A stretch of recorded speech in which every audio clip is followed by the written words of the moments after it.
اعوذ باللہ من الشیطان الرجیم بسم اللہ الرحمن الرحیم الذي خلق سبع سماوات طباقا ما ترى في خلق الرحمن من تفاؤت فارجع البصر هل ترى من فطور ثم ارجع البصر كرتين ينقلب إليك البصر خاسئا وهو حسير وَلَقَدْ زَيَّنَّا السَّمَاءَ الدُّنْيَا بِمَصَابِيحَ وَجَعَلْنَاهَا رُجُومًا لِلشَّيَاطِينِ وَأَعْتَدْنَا لَهُمْ عَذَابَ السَّعِيرِ۔ شروع کرتا ہوں اللہ رب العالمین کے نام سے جو بڑا مہربان نہایت رحم کرنے والا ہے۔ عزیز سامعین کرام، گزشتہ کل سورہ ملک کی ابتدائی باتیں بتاتے ہوئے آپ حضرات کے سامنے 2 آیتوں کا درس دیا گیا تھا۔ پہلی آیت میں اللہ رب العالمین کی ذات کے بابرکت ہونے کے اشارے کے ساتھ اللہ ہی کے قبضہ قدرت میں ساری بادشاہی ہے، اس بات کا علم ہوا تھا۔ نیز یہ بھی معلوم ہوا تھا کہ اللہ تعالی ہر چیز پر قدرت رکھنے والے ہیں۔ اور اس کے بعد اللہ نے 2 اہم نعمتوں کا تذکرہ کیا۔ اللہ نے کہا کہ وہی ہے جس نے موت کو پیدا کیا ہے اور وہی ہے جس نے زندگی کو بھی پیدا کیا ہے۔ ان دونوں کو پیدا کیا کیوں؟ تاکہ وہ تم کو آزمائے، تمہارا امتحان لے کہ کون تم میں سب سے بہترین اور اچھا عمل کرنے والا ہے۔ اللہ تعالی بڑا زبردست ہے اور اسی طرح وہ معاف کرنے والا بھی ہے۔ آگے اللہ رب العالمین مزید اپنی ایک بڑی قدرت کی بات بتاتے ہوئے اس کی طرف اشارہ کرتے ہوئے اللہ فرماتے ہیں الذی خلق 7 سماوات طباقا، وہی ہے جس نے 7 آسمانوں کو تہ بتہ پیدا کیا۔ 7 آسمانوں کو وہی ہے جس نے اوپر تلے پیدا کیا، ایک کے اوپر ایک پیدا کیا۔ عزیزان محترم، اس آیت میں اللہ تعالی آسمان جیسی عظیم الشان نعمت کا تذکرہ کیا، اور آسمان کو دیکھتے ہی اس بات کا علم ہوتا ہے کہ اس کو بنانے والا معمولی قدرت رکھنے والا نہیں ہے۔ اتنا بڑا آسمان بنانے والا جو ہوگا تو اس کے بارے میں ہم لوگ سوچ سکتے ہیں کہ وہ کتنی بڑی قدرت والا ہوگا، کتنی بڑی طاقت والا ہوگا۔ ایک آسمان نہیں بلکہ اللہ نے یہاں پر کہا 7 سماوات، 7 آسمانوں کو پیدا کیا، طباقا، ایک کے اوپر ایک پیدا کیا، تہ بتہ پیدا کیا یا اوپر تلے پر پیدا کیا۔ عزیزان محترم، یہاں پر اللہ رب العالمین آسمانوں کی بات بتاتے ہوئے بیان کیا کہ آسمان ایک کے اوپر ایک ہے،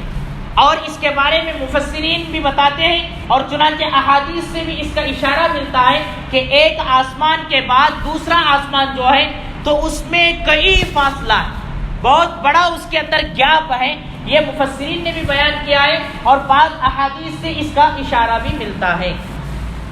اللہ کہتے ہیں ما ترى فی خلق الرحمن من تفاوت، تم اے دیکھنے والے، آسمان کو دیکھنے والے کو یہاں پر خطاب کیا گیا ہے۔ ما ترى، تو نہیں دیکھے گا، فی خلق الرحمن، رحمان کی تخلیق میں، اللہ کی بناوٹ میں تو نہیں دیکھے گا، من تفاوت، تھوڑا برابر بھی تفاوت، تھوڑا برابر بھی اس کے اندر کوئی خامی، کوئی کجروی تو اس کے اندر نہیں دیکھ سکتا، کوئی اس کے اندر شگاف نہیں ہے۔ اللہ کہتا ہے فرجع البصر، دوبارہ اپنی نگاہ کو دوڑا، دوبارہ اس پر اپنی نظر دوڑا، ہل تری من فطور، دیکھ لے کیا تجھے کوئی اس کے اندر خامی دکھتی ہے، کیا کوئی اس کے اندر کوئی شگاف دکھتا ہے۔ عزیزان محترم، اللہ دوبارہ پھر کہتا ہے ثم ارجع البصر کرتین، ڈبل دوبارہ سہبارہ اپنی نظر کو آسمان پر دوڑا کے دیکھ لے،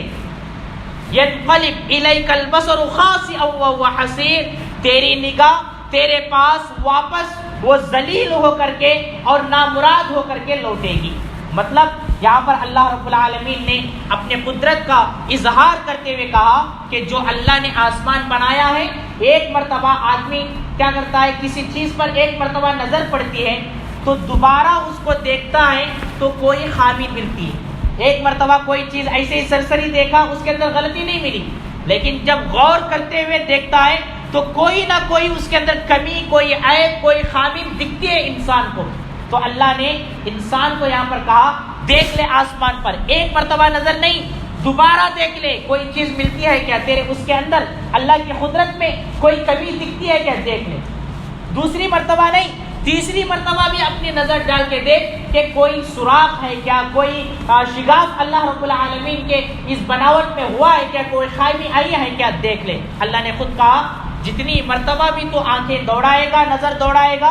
تجھے اس کے اندر کوئی خامی نہیں دکھ سکتی، تیری نگاہ حیران رہے گی، پریشان رہے گی، لیکن کوئی خامی نہیں ہو پاتی۔ عزیزان محترم، آپ اچھی طرح سے جانتے ہیں کہ آسمان آج سے نہیں ہے، بلکہ جب سے اللہ نے دنیا بنائی ہے تب سے لے کر آج تک آسمان وہی ہے، لیکن ابھی تک اس کے اندر کوئی خامی پیدا نہیں ہوئی ہے۔ ورنہ تو ایک انسان بناتا ہے، یہ بلڈنگ بناتا ہے، یہ چھت بناتا ہے، 60 سال کے بعد 70 سال کے بعد یہ کمزور پڑ جاتی ہے، اس کے اندر سے پانی ٹپکنا پڑتا ہے، لیکن اللہ کی بناوٹ میں کوئی خامی، کوئی خرابی آج تک پیدا نہیں ہوئی ہے۔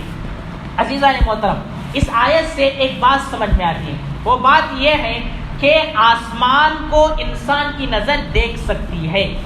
آسمان کو انسان کی نظر دیکھ سکتی ہے، اسی لیے اللہ نے بار بار یہاں پر کہا کہ دیکھ لے آسمان کی طرف، دیکھ لے آسمان کی طرف۔ لیکن جیسا کہ فلسفی لوگ کہتے ہیں اور اسی طرح سے سائنس کی بھی یہ تحقیق ہے، وہ کہتے ہیں کہ آسمان کے اوپر جو رنگ دکھتا ہے، دن کی روشنی میں جو وہ نیلا رنگ دکھتا ہے اور رات کے اندھیرے میں جو وہ کالا دکھتا ہے، گویا کہ یہ آسمان کا کوئی رنگ نہیں ہے۔ ان لوگوں کا کہنا یہ ہے کہ آسمان کے قریب ہوا اور فضا کی وجہ سے، حرارت کی وجہ سے، گیس کی وجہ سے اس کے اندر وہ کیا ہوتا ہے، وہ آسمان کا جو رنگ دکھتا ہے وہ اس کی وجہ سے پیدا ہوتا ہے، اس کی وجہ سے نظر آتا ہے۔ واللہ عالم بالصواب، اللہ بہتر جانتے ہیں۔ اللہ تو یہاں پر کہہ رہے ہیں کہ آسمان کو بنایا ہے اللہ نے، نظر اٹھا کر کے دیکھا جا سکتا ہے، یہاں پر کہا جا رہا ہے۔ چنانچہ اس کے اندر کوئی دو رائے نہیں ہے، ان کی تحقیقات اپنی جگہ پر مسلم ہے، لیکن قرآن مجید کی ہدایت بھی اپنی جگہ پر مسلم ہے۔